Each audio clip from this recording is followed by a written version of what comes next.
میرے हुजूर की तो कोई बहन नहीं थी, लेकिन जब हजरत हलीमा सादिया के यहाँ हुजूर गए तो वहां हुजूर की एक रजाई बहन का तज़किरा मिलता है जो हुजूर को लोरियां देती थी। नाम शीमा था। तो शाम के वक्त जब खवातीन खाना पकाने में मसरूफ होने लगती तो बहनें वीर उठा करके बाहर ले जाती।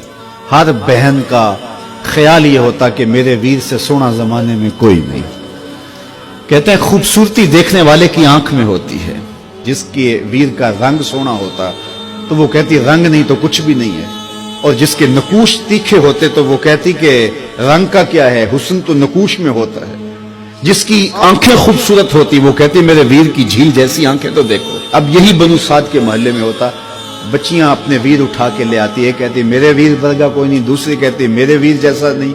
इतने में हजरत शीमा अपना वीर मोहम्मद उठा के ले आते और दूर से कहते नहीं मेरा वीर भी आ गया, तो सबके सर झुक जाते और कहते नहीं नहीं नहीं नहीं शीमा तेरे वीर का मुकाबला तो नहीं ना, हम तो आपस में बात कर रही हैं।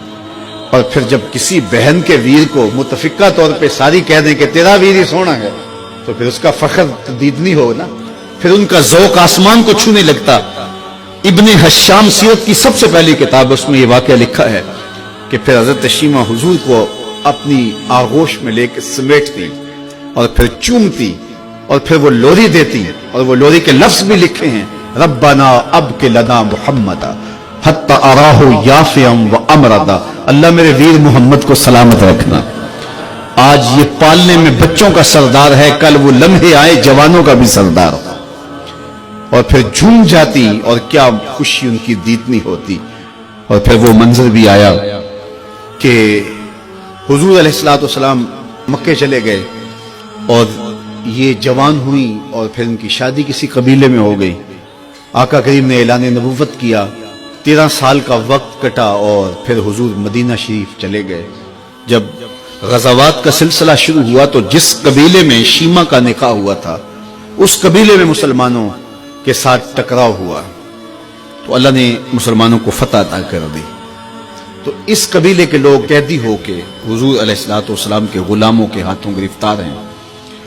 तो ये अपने कैदियों को छुड़ाने के लिए कबीले के सरदार एक एक घर से फिदिये के लिए रकम जमा कर रहे हैं। चलते चलते शीमा के घर भी पहुंचे जो कि एक उम्र का हिस्सा गुजार चुकी थी, और जाके कहा कि इतना हिस्सा आपका भी आता है। कहा किस लिए? कहा वो जो लड़ाई हुई है इतने हमारे बंदे गिरफ्तार हो गए तो उनको छुड़ाना है।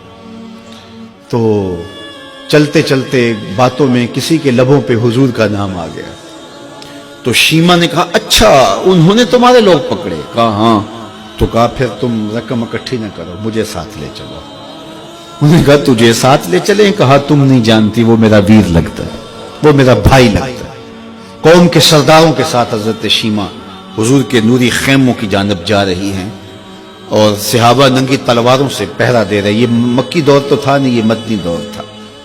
और शीमा कौम के सरदारों के लेके जब आगे बढ़ने लगी ना तो सहाबा ने तलवारें सौंप दी। रुक जा ऐ देहाती औरत, जानते नहीं आगे कूचा रसूल है, आगे बगैर इज़्न के जिब्रील भी नहीं जा सकते, तुम कौन हो? तो शीमा ने जो लफ्ज कहे वो लफ्ज नहीं है। उसने कहा खल्लू सबीली वालमू आना उख्त नबीयकुम, मेरी राहें छोड़ दो, तुम जानते नहीं मैं तुम्हारे नबी की बाजी लगती हूं। तलवारें झुक गई, आंखों पर पलकों की चिलमने आ गई, रास्ता छोड़ दिया। हुजूर के खैमा नूरी में दाखिल हुई तो हुजूर ने देखा, पहचान लिया, उठ के खड़े हो गए। फरमाया बहन कैसे आना हुआ? आपके लोगों ने हमारे कुछ बंदे पकड़े, छुड़ाने आई।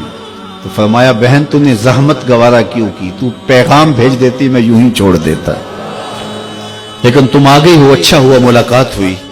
फिर हुजूर ने कैदियों को छोड़ने का ऐलान किया और कुछ घोड़े और चंद जोड़े हजरत शीमा को हुजूर ने तोहफे के तौर पे दिए। वीरों के दरवाजे पर बहने आए तो वीर खाली तो मोड़ा नहीं करते, तो हुजूर ने बहुत कुछ अता किया। और फिर रुखसत करने खैमे से बाहर आए तो सहाबा की जमात मुंतजर थी। फरमाया सहाबा जब मैं कैदी छोड़ा करता हूँ मेरी आदत तुम्हें मालूम है कि मैं पहले तुमसे मुशावरत किया करता हूं। आज ऐसा मौका आया कि मैंने तुमसे मुशावरत भी नहीं की और कैदी भी छोड़ दिए। कहा जो चाहें आप करें, लेकिन क्यों मुशावरत नहीं फरमाई? हुजूर अगर इरशाद फरमा दें। तो फरमाया इसलिए कि मेरे दरवाजे पे मेरी बहन आ गई थी। कोई लाओ तो सही जमाने में ऐसा, कोई लाओ तो सही जमाने में یہ جمال اور یہ حسن اور یہ کمال رکھنے والا، تو پھر کیوں نہ ہم اپنی ساری زندگی اس آقا کے نام لگاتے ہیں۔